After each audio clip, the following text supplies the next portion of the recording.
नमस्कार। आइए सबसे पहले बात करते हैं कनिष्ठा उंगली के बारे में। कनिष्ठा उंगली हमेशा अच्छे ज्ञान के लिए जहां सूर्य के पर्व तक होनी चाहिए वो आपकी उंगली बनी हुई है। यानी कुल मिलाकर मैं कह सकता हूं कि ज्ञान की अच्छी आपके पास में परिकाष्ठा है, साथ ही साथ आप में अच्छी याददाश्त भी है और भाषा शैली भी कुल मिलाकर के ठीक है।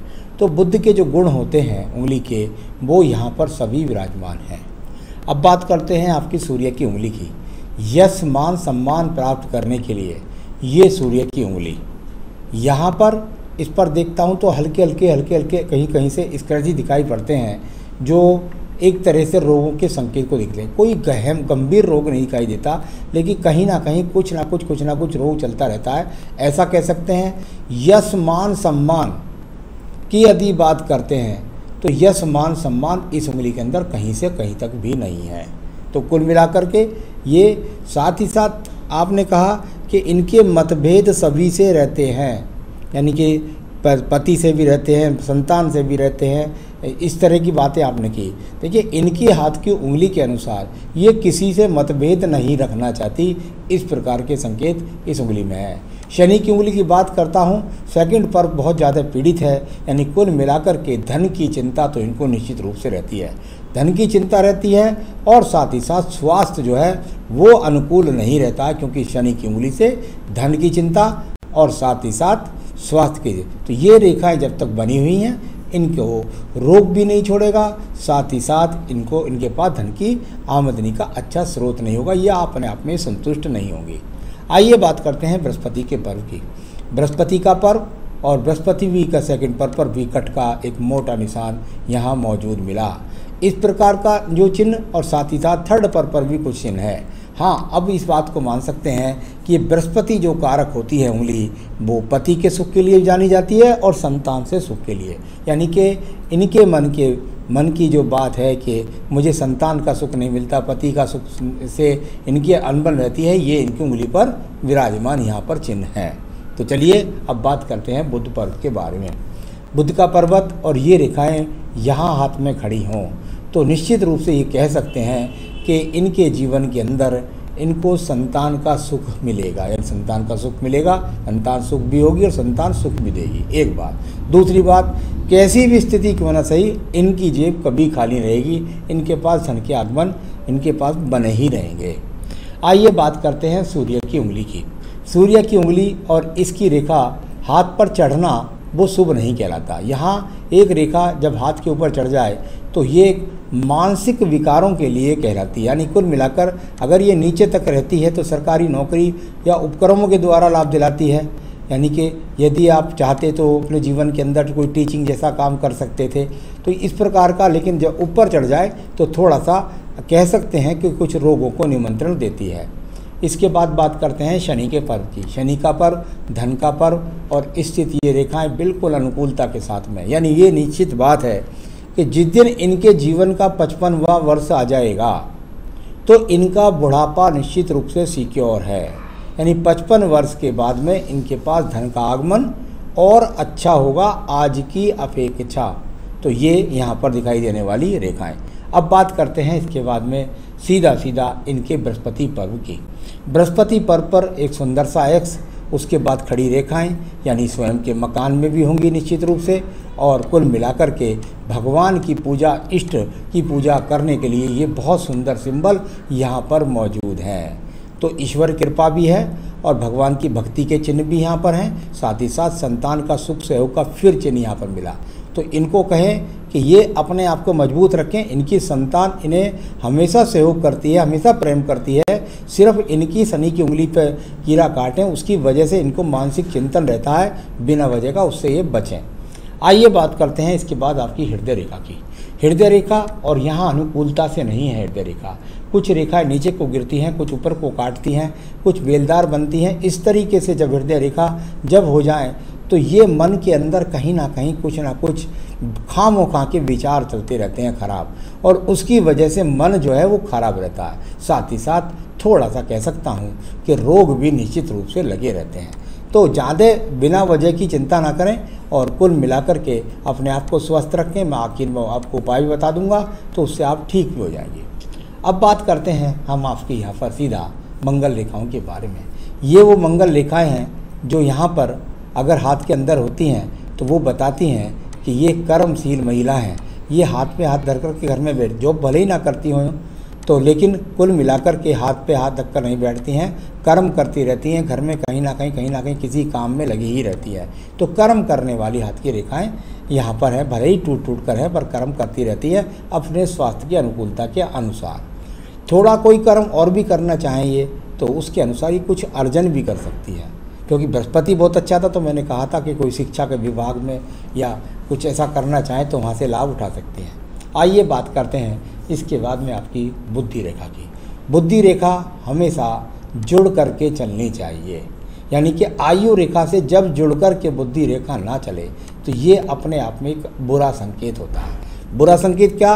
अति बोलना, ज़्यादा बोलना, फालतू बोलना, बिना वजह क्रोधित हो जाना, इस तरह का। साथ ही साथ इस पर बहुत सारी रेखाएं छोटे छोटे रूप में लगातार बुद्धि रेखा को काट भी रही हैं शुरू से आखिर तक।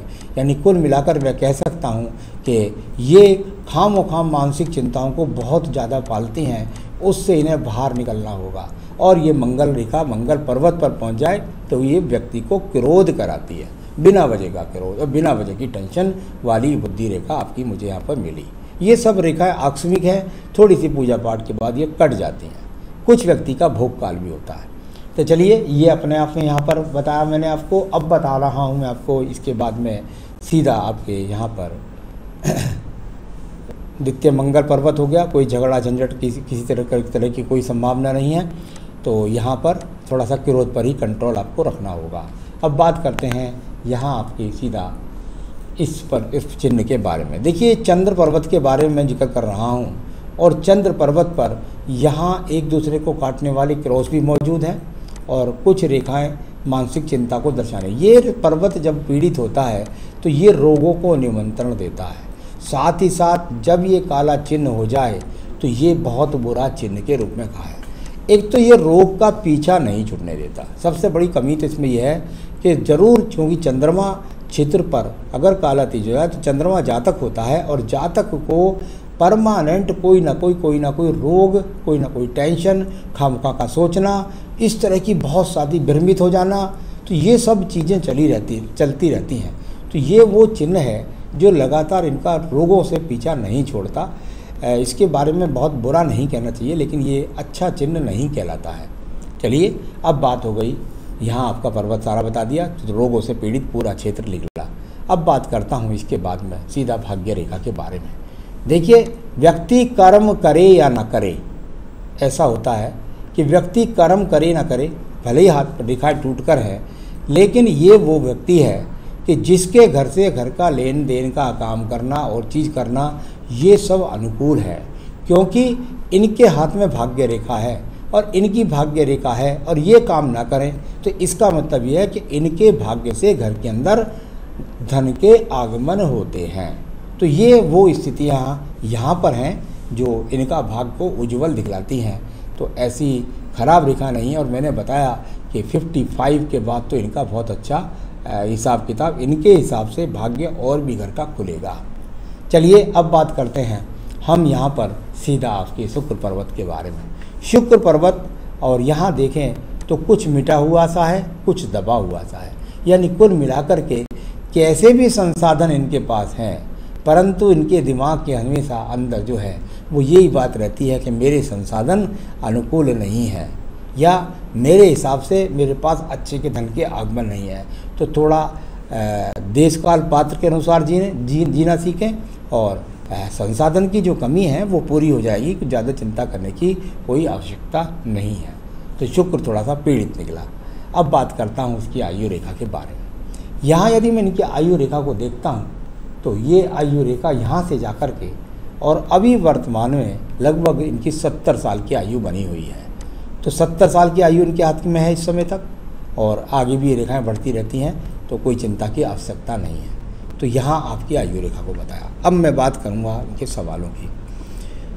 स्वास्थ्य संबंधी परेशानी रहती हैं, किस वजह से चिंतित रहती हैं, क्या उनका आने वाले समय आयु बता चुका, स्वास्थ्य इनका ठीक नहीं रहने वाला है, आगे भी कुछ उपाय मैं बताऊंगा, वो करेंगी तो बिल्कुल स्वास्थ्य अनुकूल हो जाएगा। आध्यात्मिक कार्यों में बढ़ चढ़ कर रुचि लेती हैं, बिल्कुल लेती हैं, पूजा पाठ करती हैं, मैं देख लिया हाथ के अंदर, बोल चुका हूँ कि हाँ करती हैं। लोगों के कारण पूर्ण आते हैं, हाँ ईश्वर की भक्ति करता है, मुँह से व्यक्ति बोल देता है तो दूसरों का काम पूर्ण हो जाता है, परंतु अपने लिए ऐसा होता है कि आपका जो कर्म भोग काल है उसको व्यक्ति को भुगतना पड़ता है, और जब वो भोग काल खत्म हो जाता है तो व्यक्ति का उदय हो जाता है जीवन। अब तक जीवन में बहुत कष्ट रहा हर पक्ष से। देखिए इनके दिमाग में सबसे बड़ी प्रॉब्लम है, इनको भाई से बंधु से इनको सब प्रेम करते हैं, सब कोई इनको प्रेम करता है, परंतु इनकी मस्तिष्क रेखा इतनी ज़्यादा पीड़ित थी कि जिसकी वजह से इनके अंदर ऐसा लगता है इन्हें कि मुझे कोई प्रेम नहीं करता, इनके अनुसार कोई नहीं चलता, ऐसा इनको लगता है, जबकि सब इनके अनुकूल हैं, सब इन्हें प्रेम करने वाले हैं। ये इनकी हस्तरेखा में बिल्कुल स्पष्ट है, और इनका पुत्र भी इनको प्रेम करता है, बस इनकी तरफ से इनके दिमाग के अंदर बैठ गई मुझे प्रेम नहीं करता, और पुत्रवधू भी प्रेम करेगी, तो ये कोई बड़ी बात नहीं। गौशाला व मंदिर बनवाने की इच्छा रखती हैं, शुरू से ही अपनी पुत्री के माध्यम से उच्च अधिकारी के सरकारी निवास की रहने इच्छुक रही हैं।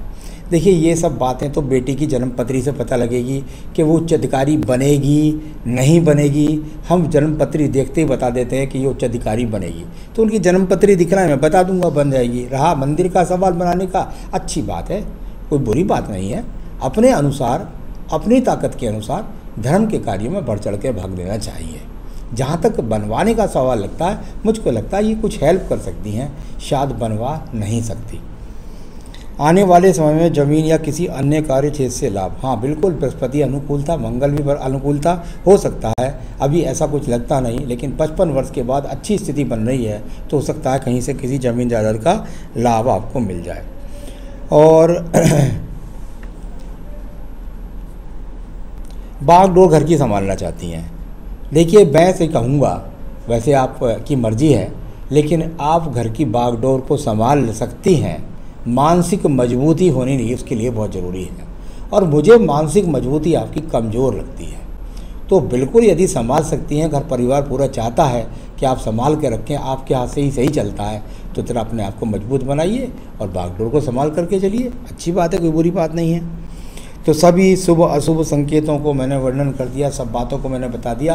अब मैं बताना चाहूँगा, आप जो भी पूजा करती हैं करती रहिएगा, क्योंकि मुझे तो सिर्फ आपको मानसिक बल देना है, पूरे साथ में मानसिक बल और साथ ही साथ आपको धन, ये दो स्थितियों को मजबूत करना है। और उसके लिए मैं बता देता हूँ, सुबह की पूजा में आपको प्रतिदिन कोई भी पूजा आप करती हो उससे मुझे कोई दिक्कत नहीं है, मुझे आपको स्वस्थ रूप से करना है। पहले तो दुर्गा सप्तशती में देवी कवच होता है, सुबह के समय पूजा में देवी कवच पढ़ें, सुबह के समय पूजा में देवी कवच पढ़ें, और शाम के समय आप अपने घर के अंदर प्रतिदिन पहले किलकम पढ़ें और फिर एक अध्याय दुर्गा सप्तशती का पढ़ें, अगले दिन फिर किलकम पढ़ें, फिर दूसरा अध्याय पढ़ें, तीसरे दिन फिर किलकम पढ़ें, यानी कुल मिलाकर 13 अध्याय ख़त्म कर लीजिए। किलकम पढ़ें, दुर्गा सप्तशती का एक पाठ पढ़ें, इस तरह बढ़ते जाइए। जब वो ख़त्म हो जाए तो फिर शुरू से कर लीजिए, फिर किलकम, फिर प्रथम अध्याय, तो कुल मिलाकर ये अपने जीवन में जोड़ लीजिए। धन की बारिश होने लगेगी 108 दिन के बाद। तो यहाँ बड़ प्रेम भाव से करिए, दोनों चीज़ में अपना स्वार्थ न जोड़ करके माँ से आप प्रार्थना कर लीजिए और जीवन में सुखी रहिए। नमस्कार।